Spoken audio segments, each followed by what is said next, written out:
Isang magandang araw sa ating lahat at sana ay nasa mabuti kayong kalagayan. Halos 2 linggo na ang nakaraan nang ihatid ko ang ikalimang State of the Nation Address. Nababasa ko ang mga sari-sari niyong reaksyon at nagpapasalamat ako sa lahat ng sumubaybay at nakinig sa ating mensahe. May ilang katanungan ang ating mga kaibigan na sasagutin ko sa vlog na ito mula sa paghahanda ko sa SONA hanggang sa ilang pang mensahe na ating tinalakay. Una, tinatanong ako kung ako ba ang nagsulat ng aking speech dahil paano ko pa raw may susulat ito sa busy ng aking schedule. Ang katotohanan, ang buong-buo yung unang bahagi at saka yung huling bahagi, ako mismo ang sumulat noon. Mahabang proseso ang pagsulat ng SONA speech. Inumpisahan namin ilang linggo bago pa nung SONA. May team kami, pinag-usapan namin ano yung dapat isama. Lahat sila nag-research doon sa bawat subject matter, yung mga statistiko, yung mga pangyayari, kung ano yung mga nangyari, kung ano yung pa yung itutuloy natin gawin. Ginawa namin yung flow, ano yung mauuna, ano yung mahuhuli, ano yung nasa gitna. Pagkatapos noon, siyempre, lininis na namin. Pinaganda ko yung lengguwahe. Nagbago tayo ng kaunting mga salita. Yung iba in-English ko, yung iba ginawa kong Tagalog. Dahan-dahan, binuo namin. We fine-tuned it so that, alam niyo po, iba ang pagsulat para sa mga babasahin, iba yung pagsulat para sa pagsasalita. Kailangan gawin natin for rhetoric rather than for reading. Ang final na draft, ang pinakahuli ang yung actual na speech na ginamit ko, tiniyak ko na nasa boses ko ang lalabas. Ay may nagtanong sa akin kung tapos na yung SONA, ako hanggang sa pinakahuling oras, meron pa rin akong binabago. At ang katotohanan, nung lumabas na yung speech ko, meron pa rin akong binago habang ako nagsasalita. Kaya basta't may naisip ako na mas maganda pwedeng pagkasabi, yun ang aking ginagawa. Pangalawa, Mr. President, nakailang draft kayo bago nyo ma-finalize ang speech? Nasabi nyo ba ang lahat ng gusto nyong sabihin? Naku, ang hirap sabihin kung ilan yung draft. Kasi pinaghati-hati namin. So yung unang meeting namin ay tinignan namin yung unang 1/3 at inayos namin. Tapos susunod na meeting, the next third hanggang sa huli. Hanggang natapos namin. Tapos titignan namin yung isang buo. Siyempre, kailangan namin ayusin kasi yung sa simula, masyadong mahaba. Kasi basta isulat nyo, saka natin aayusin. So, dahan-dahan namin ginawang mas maiksi para naman hindi umabot ng 2 oras kalahati ang speech. Masyadong mapapagod ang tao. Pati ako, mauubos ang boses ko. Ang kasunod na katanungan, nasabi nyo ba ang lahat ng gusto nyo sabihin? Ang katotohanan, hindi. Marami kaming nailagay na kailangan na namin, hindi namin na maisama dahil masyado nang mahaba. Kaya abangan na lang ninyo sa susunod na SONA. Pangatlo, ang tikas lagi ng pagdadala nyo ng barong. Sino ang mananahi? Pumili ng damit ninyo. Ang mga damit ko, lalo na ang mga barong ko, ay ang kapatid ko si Irene. Siya ang naghahanap, laging naghahanap yung pag may nakita siya na magandang barong o magandang damit, ay kukunin niya at sasabihin niya, gamitin mo ito. Siguro mga 1 month before nung SONA, meron na siyang pinadala na barong. Sabi niya, ito 5 magandang barong, mamili ka. Pang-apat, ano ang special preparation ni PBBM sa araw ng SONA? Dapat pag araw ng SONA ay wala nang kailangan gawin. Dapat pinagnagahanda na lang ako ng sarili ko para sa pagtalumpati, para sa pagbigay ng SONA. Halos sa hating gabi na kami natapos nung Sabado, tinapos ko na. Sabi ko, ayusin na natin to. Ito na yung final draft. Buong araw ng linggo, pinapractice ko. Tina-timing namin kung gaano kahaba, pinapractice ko na. Yung practice na nakatayo sa podium, may mikropono, pati yung boses ko, pinapractice ko na lahat. Pagdating ng Lunes, walang laman ang schedule ko kung hindi SONA. Hawak ko na yung speech ko, paulit-ulit ko nang binabasa. Hindi ko binabasa ng malakas ng boses dahil mauubos ang boses ko. Pero binabasa ko para tiyakin ko na familiar na ako. Talagang halos memoryado ko na. Yung araw ng Lunes, yung araw ng SONA, ay wala nang schedule yun kundi yung SONA.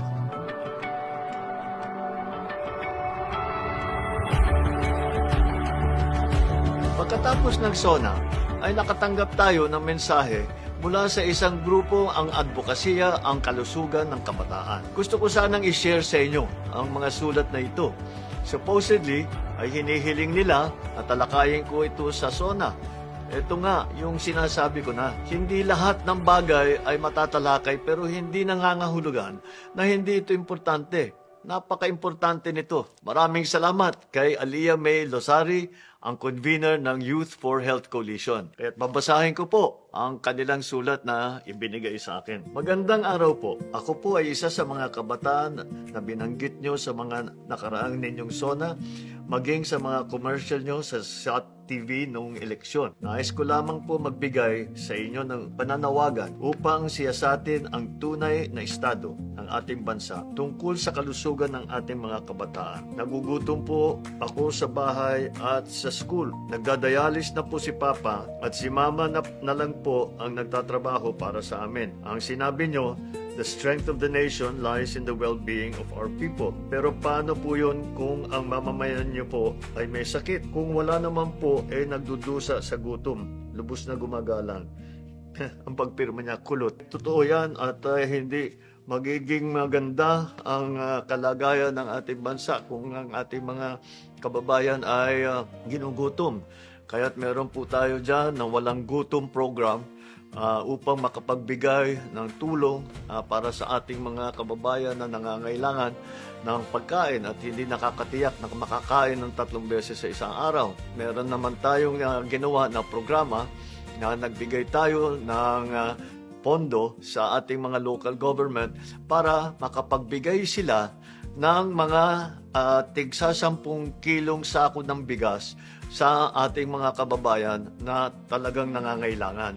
At ito'y ginagawa namin hindi minsanan, kung hindi 6 na beses sa bawat taon. At bukod pa ron, meron tayong ginagawa na feeding program para sa ating mga kabataan sa mga eskwela. So lahat ng mga kinder, grade 1, ay binibigyan natin ng pagkain para yung hindi nila iniisip kung saan sila kakain, kundi makapag-aral sila ng mabuti. Tapos, yung grade 2 and above, lahat ng mga nangangailangan, meron din silang feeding program para hindi na nila inaalala, hindi nila nararamdaman yung gutom at makapag-aral sila ng mabuti. Ito po ay naging isa sa pinakamalaking problema kung kaya't hindi makapasok ang ating mga kabataan. Kasama pa doon yung YAKAP program, hindi lamang ang mga estudyante, kundi pati mga magulang, pati na yung mga guro ay nagpapatingin at kung kailangan nila, binibigyan sila ng konsultasyon, binibigyan sila ng gamot na ginagawa lahat para tumulong sa kanila. Yung ama ng sumulat sa atin ay nagdadialysis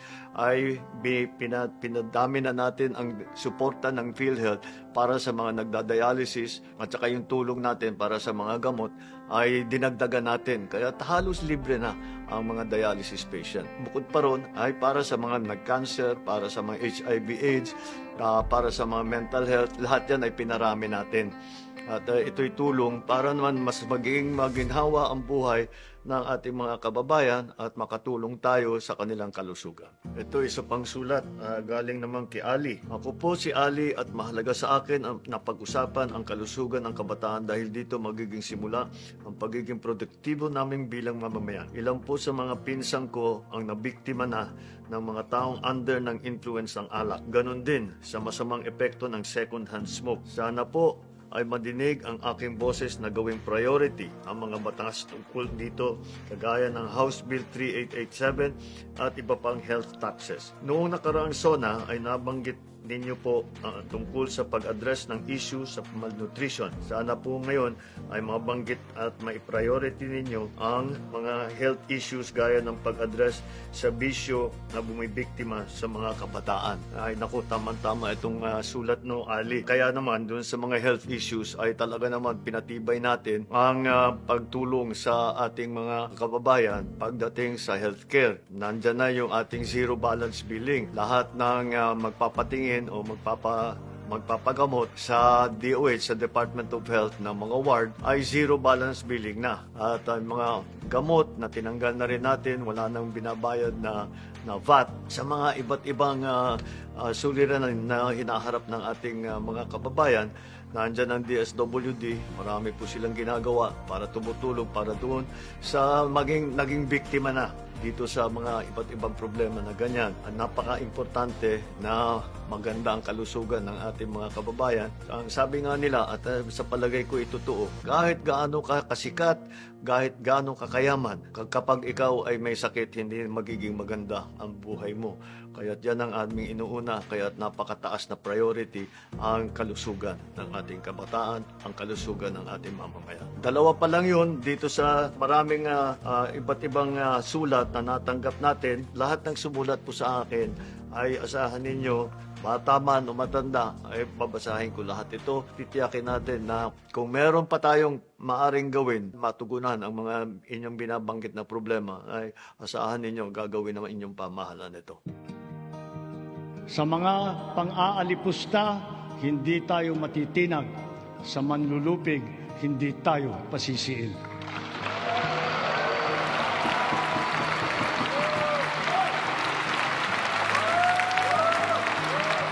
Alam ko na ang SONA ay higit pa sa isang talumpati. Marami pang trabaho ang kailangan gawin para maisabuhay ang lahat ng ating tinatalakay at minimithi bilang isang bayan. Ang inyong aktibong pakikilahok sa mga usaping panlipunan ay mga katangian ng pagiging isang bagong Pilipino. Kaya't maraming salamat sa inyong mga liham at mensahe.